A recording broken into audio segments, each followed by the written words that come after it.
I think there's...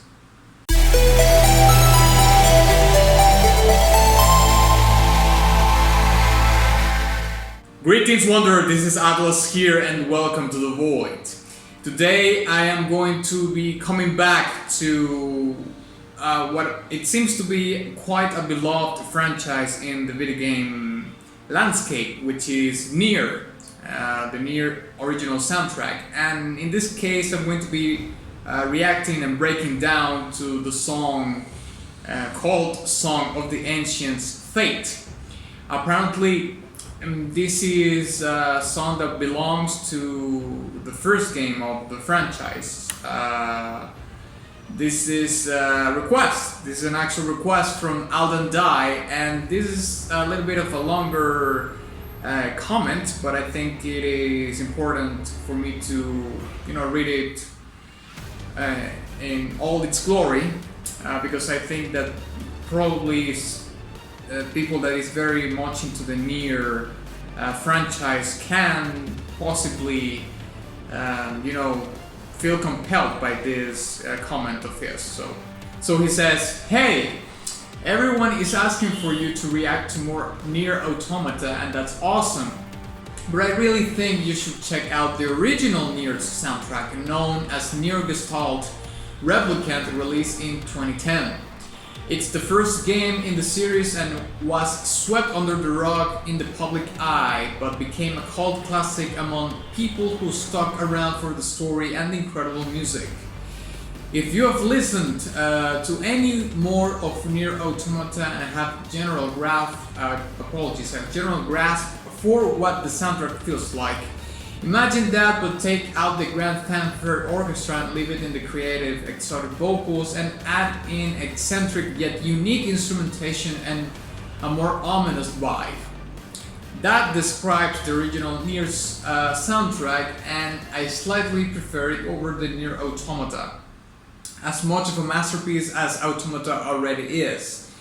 If you ever get around to making a video on it, I recommend checking out the songs of Radiant Wind, King's Salvation, Song of the Ancients Fate, Shadow Lord's Castle Memory, Shadow Lord, and Ashes of Dreams new version in English. I don't think there is a simple mediocre track in the whole soundtrack, but I tried my best to narrow it down to the best handful that encapsulates the feel of the music. Please, if you ever have the time, give it a go. I've listened to a lot of video game soundtracks: Hollow Knight, Undertale, Celeste, Shadow of the Colossus, Persona, Dark Souls, Zelda, etc. And I personally believe that NIER has the best video game soundtrack of all time. In the end, that's just my opinion, but if you check it out, I think you will see where I'm coming from. Thanks for the video. I love seeing people discover video game music, and I feel like it doesn't get as much attention as it deserves. And I hope one day you may check out NIER." Well, thank you Alden for your request.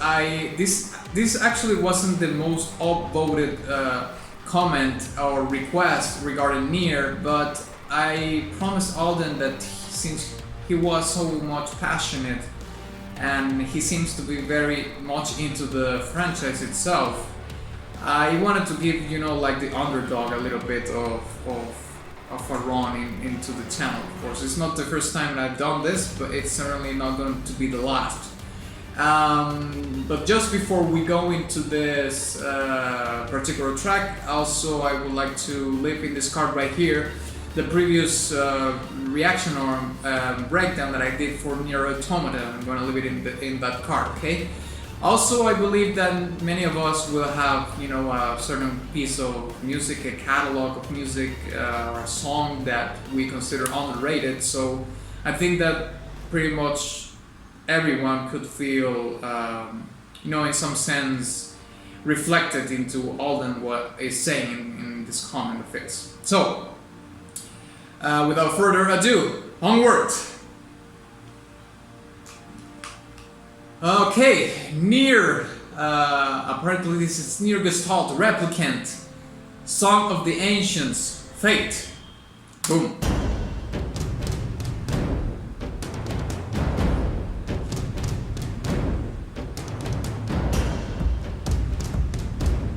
Okay. Started with a really upbeat percussion section.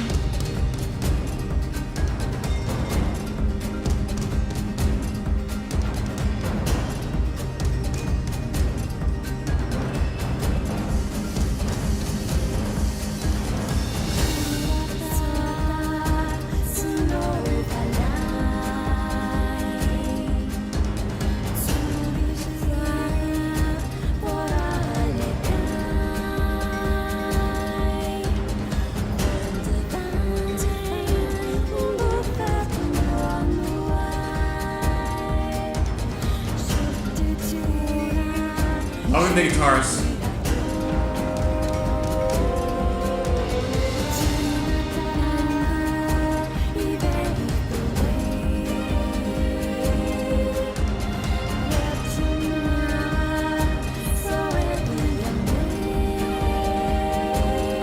They're starting to incorporate layers of instruments as the song goes along.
There's something I'm going to comment about the string section in the breakdown.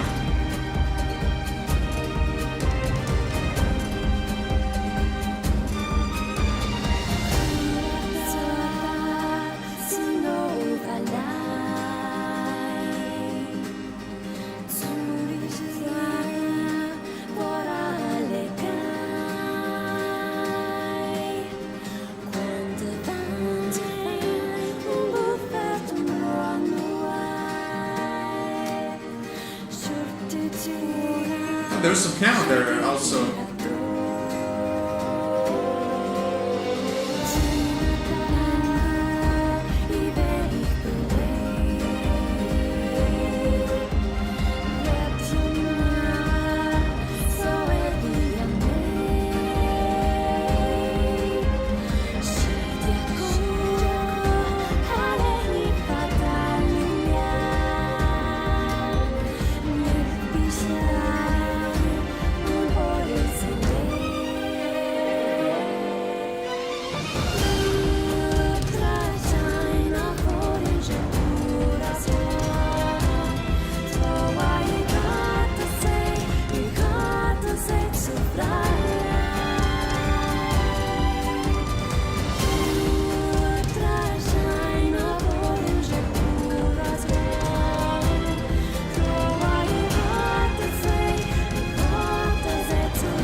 I think there's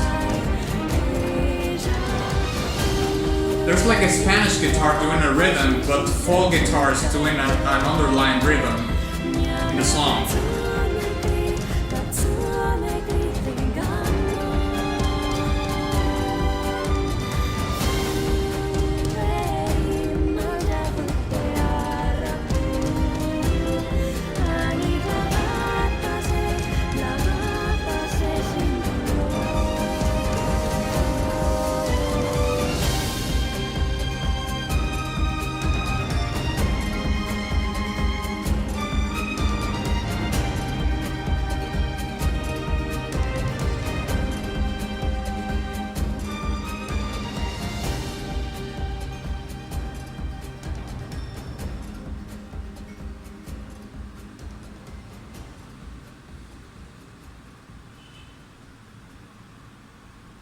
All right. There we go.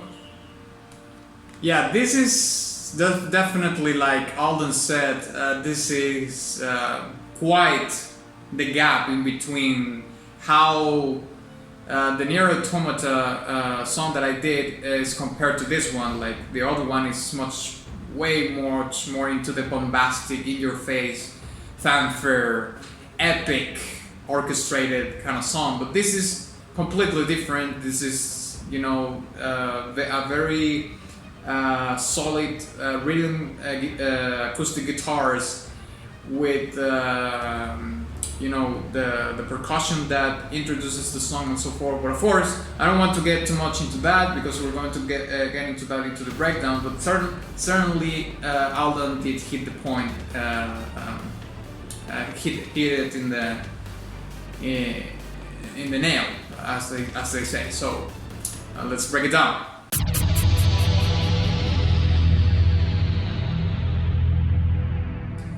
Okay, so the first thing that I would like to mention in this particular track is the way it starts.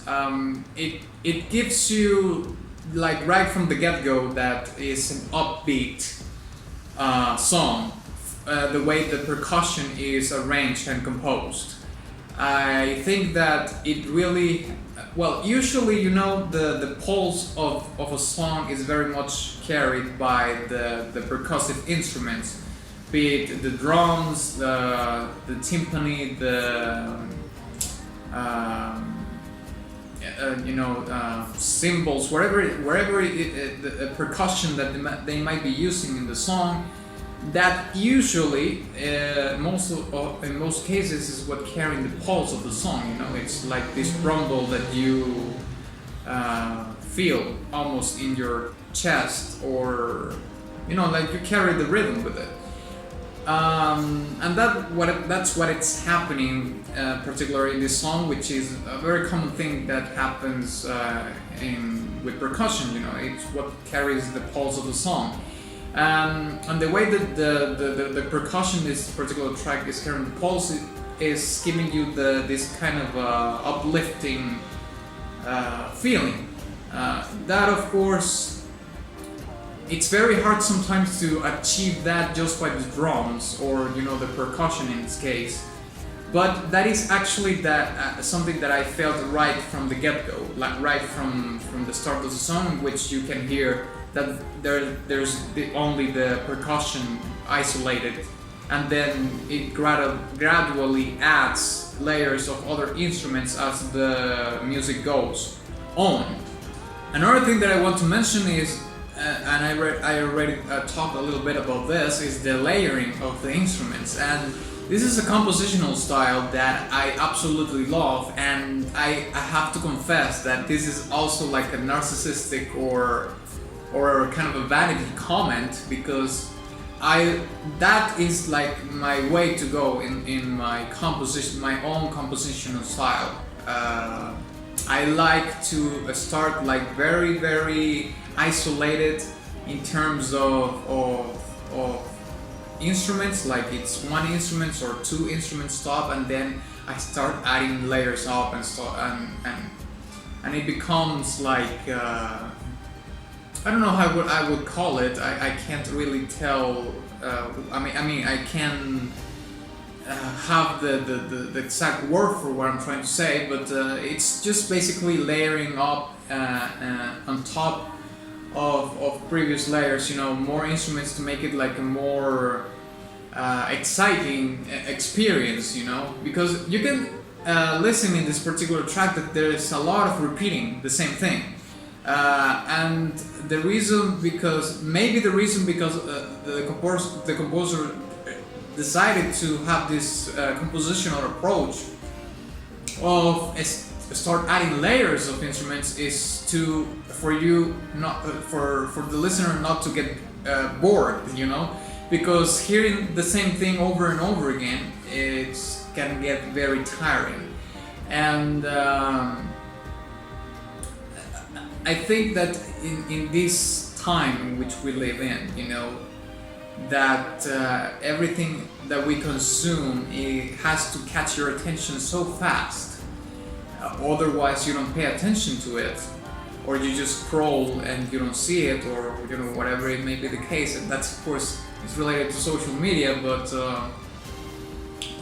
music is regarded as content also. So I don't know how much that plays a role nowadays in how composers, like really high level composers, video game composers, take that into account when it comes to a video game. I don't think that plays too much of a role in it, but who knows?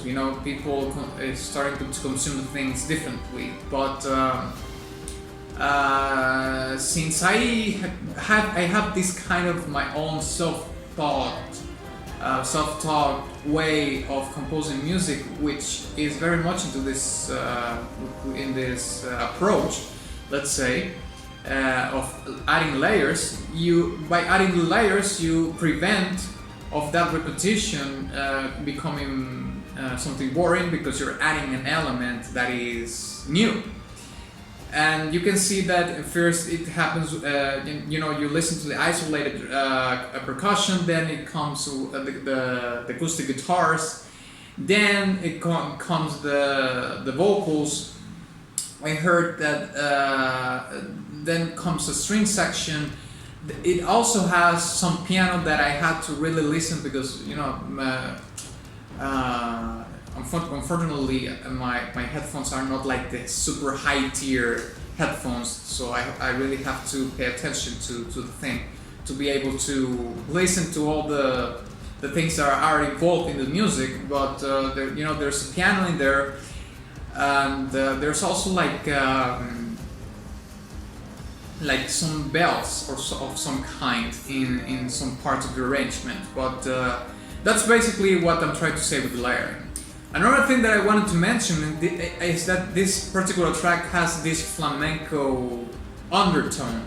It's not flamenco like in your face, because the way the singing is performed, and the phrasing of it, and the string section, the arrangement in the string section doesn't build up to being like a legit flamenco track.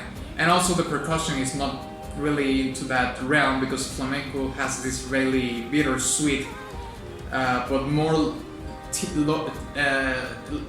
leaning towards the bitter part, because the sound of flamenco is very much darker in tone and so forth. But it has an underlying element going on throughout the whole track, because that is contained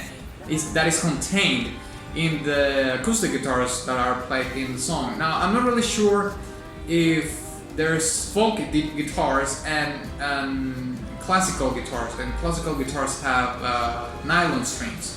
And I do believe that the guitar that is doing the rhythm that I'm listening in this side of the mix is the Spanish guitars. It's the Spanish guitar, apologies, and the one that is very much in the whole panning of the song. You can hear in the left and the right are folk guitars, which have steel strings. I'm not really sure, but that's kind of the how I listen to them. Maybe it's the way they mixed it that gave it, that maybe they achieved a more sparkly sound in the Spanish guitar, so it could sound a little bit more like a folk guitar. But that doesn't really matter. The thing is that it has like that underlying tone of flamenco. And two final things that I would like to mention is that I don't know if this happens to you, and I don't know if this particular track was composed by a Japanese composer, but it has so many elements that are very much from the Japanese soundtracks, anime soundtracks, whatever that comes out of Japan. It's completely endowed in that particular compositional style of Japanese pop culture media and so forth, you know. And I don't know if you have thought of this, but the way that Japanese songwriters and composers, the way they compose the string sections sound very melodramatic. But they sound and I've talked about this in other videos in which I talk about things that sound dramatic and things that sound very melodramatic, and there's a wide gap in between those two. They are very different things.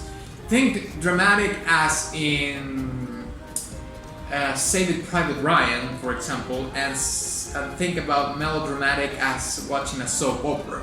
You know, very different things.